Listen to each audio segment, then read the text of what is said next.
सभी राष्ट्रवादियों का स्वागत है पॉलिटिकल बज़ में। दोस्तों, बीएमसी के चुनाव को लेकर महाराष्ट्र के अंदर में हर एक पॉलिटिकल पार्टी एक्टिव होती दिख रही है। आपको बता दूं कि बीएमसी का चुनाव कुछ पॉलिटिकल पार्टियों के लिए एग्जिस्टेंशियल का सवाल उठाता है। आप देखिए, उद्धव ठाकरे की पार्टी जिस तरीके से सुपड़ा साफ हुआ था पिछले विधानसभा चुनाव में, अब बीएमसी के चुनाव उसके लिए करो या मरो जैसी परिस्थिति खड़ी कर चुका है उनकी पॉलिटिकल एग्जिस्टेंस के लिए। अब दोस्तों, अभी 2 दिन पहले देवेंद्र फडणवीस जी ने एक बात की है मंच से, जिसमें उन्होंने खोल के कह दिया कि 2017 में जब बीएमसी के चुनाव हुए थे उस वक्त में 84 सीट्स मिली थी शिवसेना को, क्योंकि उस वक्त में शिवसेना अपनी आइडियोलॉजी को लेकर एक ही पार्टी थी और बीजेपी के साथ में अलायंस थी, एक एनडीए का अलायंस था। वहां पे वो लोग सरकार में भी आए थे।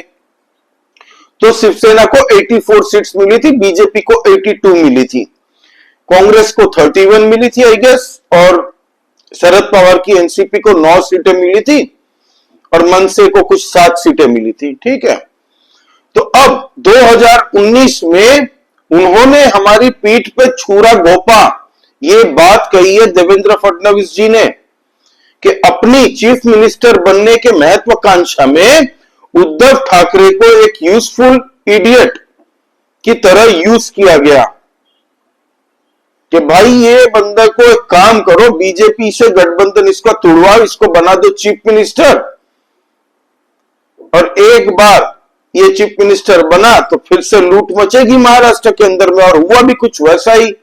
उस वक्त में सबको पता है कि वहां पे जितने भी उद्योग बिजनेस करने वाले लोग थे, किस तरीके से उनको होटल के अंदर बुला के सेटिंग करवाई जाती थी। उस वक्त के होम मिनिस्टर जो थे, किस तरीके से भ्रष्टाचार में लिप्त थे, ये महाराष्ट्र के कई लोग कह चुके हैं। अब दोस्तों, बीएमसी का चुनाव और एक रीजन के लिए बहुत इंपॉर्टेंट है इन पार्टियों के लिए, वो है बीएमसी एक दूध देती गाय है। आप समझ रहे हैं कि पूरी पार्टी का ब्लड सर्कुलेशन बंद हो जाएगा एक तरीके से बीएमसी के चुनाव अगर ये हारे तो। ये इनको भी अच्छे से पता है, लाले पड़ जाने हैं इनके पास, पैसे वैसे होंगे नहीं, और बीएमसी को इन्होंने दूध देती गाय समझ रखा है। और ये भाई साहब भोगेंगे ये लोग। 2017 से लेके क्या काम किया है ये आप लोगों से पूछिए, आपको बता देंगे मुंबई के अंदर में कि बीएमसी का क्या हाल है आज की डेट में, किस हद तक करप्शन वहां पे चलता है। बिना करप्शन के बात नहीं होती है। इसीलिए देवेंद्र फडणवीस जी ने कहा था कि सबसे पहली प्रायोरिटी हमारी ये है, बीएमसी के अंदर में जीरो करप्शन हम लागू करेंगे, जीरो टॉलरेंस फॉर करप्शन।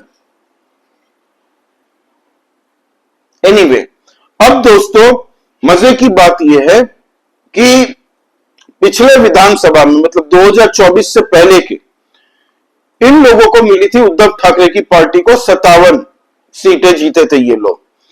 इस बार 2024 में जो चुनाव हुए महाराष्ट्र के अंदर में, सुपड़ा साफ कर दिया लोगों ने। जिस बाला साहब ठाकरे जी की नाम की आइडियोलॉजी पे ये लोग इतने साल से तोड़ रहे थे कि तुम बीजेपी के साथ में थे, तुम्हारा और बीजेपी का जो पार्टी थी आइडियोलॉजी एक ही थी दोनों की, तो जनता ने दबा के इन लोगों को भी वोट दिया कि मुंबई के अंदर में एनडीए की सरकार हमें चाहिए। सब कुछ बढ़िया चल रहा था।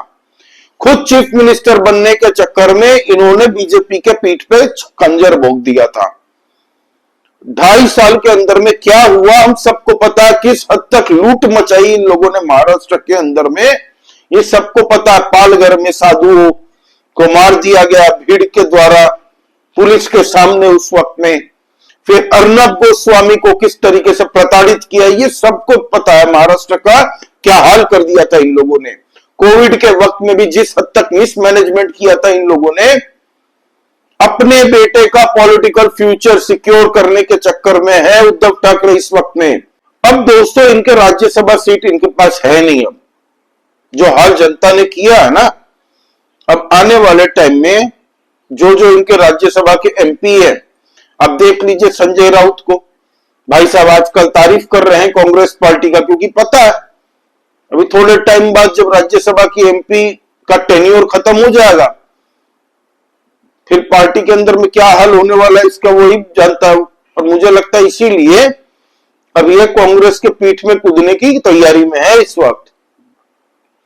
प्रियंका चतुर्वेदी को देख लीजिए, मैडम थोड़ा नेशनलिज्म का बात कर रही हैं इस बार, बीजेपी की तारीफ भी होती है, बीच बीच में वो करती हैं। जब वो डेलीगेशन की टीम लेके गई थी विदेश में ऑपरेशन सिंदूर की डिब्रीफिंग देने के लिए दूसरे देशों में, उसके बाद में बहुत जबरदस्त तारीफ की थी उन्होंने मोदी जी की। तो अभी उद्धव ठाकरे की पार्टी में से सब कूदने की तैयारी में है, सब मैक्सिमम खूब ज्यादा से ज्यादा बीएमसी के चुनाव तक आप वेट करिए। कई मेयर तो ऑलरेडी उद्धव ठाकरे हो, शरद पवार की हो, कांग्रेस की हो, छोड़ छोड़ के आ रहे हैं महायुति में।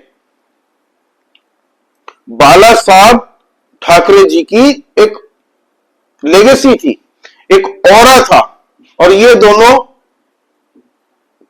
क्या ही कहूं मैं, राज ठाकरे के साथ में भाई साहब अभी कोशिश कर रहे हैं पूरी तरीके से कि साथ में दोनों भाई लड़ेंगे चुनाव, कुछ भी हो जाए।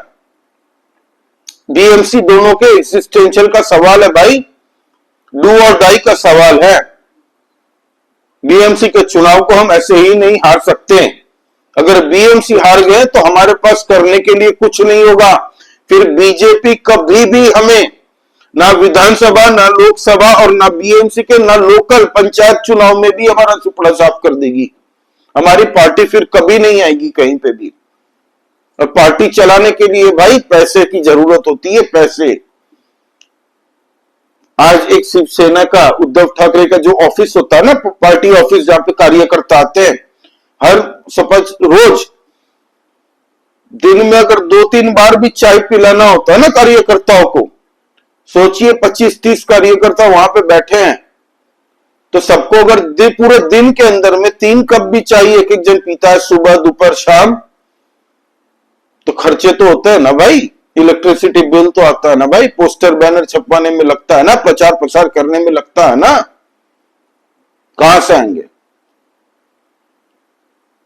तो बस इनका कंसर्न यह है कि बीएमसी के अंदर में भाई कुछ हम जीत जाए, थोड़ा बहुत अपना काम चल जाएगा, पार्टी टूटने से बच जाएगी। इस वक्त में लाले पड़े हुए हैं किस तरीके से संजय राउत ने, उद्धव ठाकरे ने एकनाथ शिंदे जी को कई बार बेइज्जत किया दोस्तों। क्यों? क्योंकि वो गरीब हम्बल बैकग्राउंड से आते हैं, मेहनत करके रिक्शा चला के वो यहां तक पहुंचे। आज सब मच्छी मार्केट में काम करके वो बंदे चीफ मिनिस्टर बना है अपनी ताकत से। और वैसा नहीं कि चीफ मिनिस्टर बन के बैठा रहा उद्धव ठाकरे की तरह, बहुत सारे काम किए महाराष्ट्र के अंदर में। आज डेप्यूटी चीफ मिनिस्टर होते हुए भी वो काम कर रहे हैं पूरी तरह से, उनको पूरा एकदम फ्री हैंड है कि जो चाहे वो कर सकते हैं। एकनाथ शिंदे जी जिस लोगों के लिए कोई स्कीम लानी है, परियोजना लानी है, तो he is free to do. Devendra Fadnavis ji जिस तरीके से पूरे महाराष्ट्र के अंदर में ये लोग टीम बन के काम कर रहे हैं, लोगों को दिख रहा है ग्राउंड पे। ये खाली हिंदी मराठी करते रहेंगे चुनाव के पहले तक। बीएमसी के चुनाव में सुपड़ा साफ होगा इनका, टॉर्च लेके ढूंढेंगे तो भी नहीं मिलेगा। अभी महाराष्ट्र के अंदर में एक और बवाल काट के रखा उद्धव ठाकरे ने, उनकी माताजी की एक मूर्ति बनी हुई है, उस मूर्ति के ऊपर में किसी ने लाल रंग से स्याही डाल दी या कुछ डाल दिया पूरी उनकी माताजी की मूर्ति पे, जो कि गलत है, नहीं होना चाहिए। इसको लेके उद्धव ठाकरे के कार्यकर्ता सड़कों पे निकल रहे हैं, चिल्ला चिल्ली कर रहे हैं। उद्धव ठाकरे कह रहे हैं इसमें सरकार लापरवाही दिखा रही है। पुलिस प्रशासन ने पकड़ लिया उस बंदे को जिसने ये फेंका था उनकी माताजी की मूर्ति के ऊपर में, उसको पकड़ लिया। पता कौन निकला? वो उद्धव ठाकरे के कार्यकर्ता के चचेरे भाई, मतलब उद्धव ठाकरे का जो कार्यकर्ता है उसके चाचा का बेटा। पुलिस ने पकड़ा, पूछताछ की कि बता क्यों किया। बोलता मेरा एक जमीन का डिस्प्यूट है जिसमें आदित्य ठाकरे और उद्धव ठाकरे अड़ंगा मचा रहे हैं। मेरा एक प्रॉपर्टी का डिस्प्यूट है जिसपे उद्धव ठाकरे और आदित्य ठाकरे अड़ंगा लगा रहे हैं, इसीलिए मैंने ये किया है। राज ठाकरे की पार्टी की तरफ से अभी ज्यादा कुछ हो नहीं रहा है भाई। जितनी जरूरत राज ठाकरे को है उद्धव ठाकरे की, उससे ज्यादा उद्धव ठाकरे को है राज ठाकरे की जरूरत। सिर्फ और सिर्फ मराठा मानुस करेंगे ये लोग यहां पे। जैसे वेस्ट बंगाल के अंदर में ममता बनर्जी बंगाली अस्मिता कर रही है, जबरदस्ती का बंगालियों को भड़काने की कोशिश कर रही है, यहां पे भी मराठी भाषा को लेके ये लोग राजनीतिक रोटी सेकेंगे। क्या उखाड़ लिए इतने सालों से मराठियों के लिए, क्या किया तुम लोगों ने, तुम दोनों भाइयों ने? सिर्फ अपनी राजनीति चमकाई है, अपने बच्चों का फ्यूचर सेव किया तुम लोगों ने। जो राज ठाकरे अपने बेटे को नहीं जिता पाए, वो मराठियों की अस्मिता बचाएंगे क्या? देवेंद्र फडणवीस मराठी नहीं है? एकनाथ शिंदे जी मराठी नहीं है? अजीत पवार नहीं है?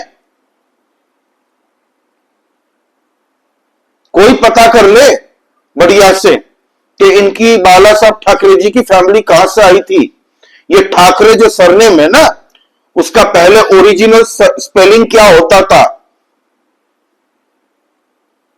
सबको पता चल जाएगा। बिहार से आए हैं उनकी फैमिली, राज ठाकरे और उद्धव ठाकरे की। बीएमसी के चुनाव जीतेंगे ये लोग, सुपड़ा साफ हो जाएगा इन लोगों का। 227 में से देखिएगा कितनी सीटें आती है इन लोगों को, क्योंकि इस बार महायुति ने पूरा जिस तरीके से महाराष्ट्र के विधानसभा चुनाव में सुपड़ा साफ किया है, बीएमसी के अंदर में भी वही उससे भी बुरी दुर्गति करने वाले हैं इन पॉलिटिकल पार्टियों की। पूरे बीएमसी का सफाया करने जा रहे हैं इस बार महायुति। बेस्ट के चुनाव भी हुए थे, बेस्ट वर्सेस के, सुपड़ा साफ कर दिया इन लोगों का। राज ठाकरे को अच्छा खासा सदमा लगा था। तो ये है दोस्तों महाराष्ट्र के अंदर में इस वक्त में बीएमसी के चुनाव को लेके उद्धव ठाकरे रोज सुबह उठते हैं, सोचते हैं आज किसके घर में जाएं। बाला साहब ठाकरे के घर में लोग आते थे उनसे मिलने, मातोश्री के बाहर में से लोग गुजरते थे ना, तो जो बाला साहब के फैन होते थे वो प्रणाम करके जाते थे घर के सामने से। इतनी उनकी फैन फॉलोइंग थे, हिंदू हृदय सम्राट की तरह वो जाने जाते थे। और आज की डेट में उद्धव ठाकरे को लोगों के पास में अपॉइंटमेंट लेने के जाना पड़ता है, मिलने के लिए लोग देते नहीं है, भगा देते, भाग यहां से, नहीं मिलना। शरद पवार लोगों से तो हंस रहे वो लोग कि ये भाई हमारे लिए यूजफुल इडियट की तरह यूज किया हमने इसको, आज दर दर भटक रहा पागलों की तरह, क्योंकि इसकी पार्टी ही फूक डाली हमने। एकनाथ शिंदे जी ने वो जो बाला साहब की आइडियोलॉजी वाले जितने भी लोग थे उस शिवसेना में, उस सब को लेके अपनी शिवसेना को खड़ी रखी उन्होंने। और आज बाला साहब ठाकरे जी को अपने पोस्टर में रखते हैं एकनाथ शिंदे जी। और वहीं पे हमने देखा विधानसभा चुनाव के वक्त में औरंगजेब की जय जयकार करते हुए Uddhav Thackeray, deputy chief minister एक मुस्लिम होना चाहिए। भाई मुस्लिम हो, सिख हो, क्रिश्चियन हो, किसी को दिक्कत नहीं है, जीत के आए ना, जीत के आए तो करते। तुम अपने टाइम में क्यों नहीं किया? तुम जब चीफ मिनिस्टर बने थे तब क्यों नहीं किया था बताओ? डायलॉग पिलवा लो इन लोगों से, बातें करवा लो इन लोगों से। तो ये है दोस्तों इस वक्त में महाराष्ट्र के अंदर का हाल। उद्धव ठाकरे को जो धोया है देवेंद्र फडणवीस जी ने, सीधा सीधा कह दिया कि 2017 में हम जीते थे, उसके बाद में 2019 में तुमने धोखा दिया है और महाराष्ट्र की जनता ये भूली नहीं है। एनीवे दोस्तों, आपका इस बारे में क्या कहना, प्लीज आप कमेंट करके बताइए। लाइक कीजिए इस वीडियो को, प्लीज सब्सक्राइब करिए इस चैनल को दोस्तों, और जरूर करके कमेंट आप बताइएगा। जय श्री राम सभी सनातनियों।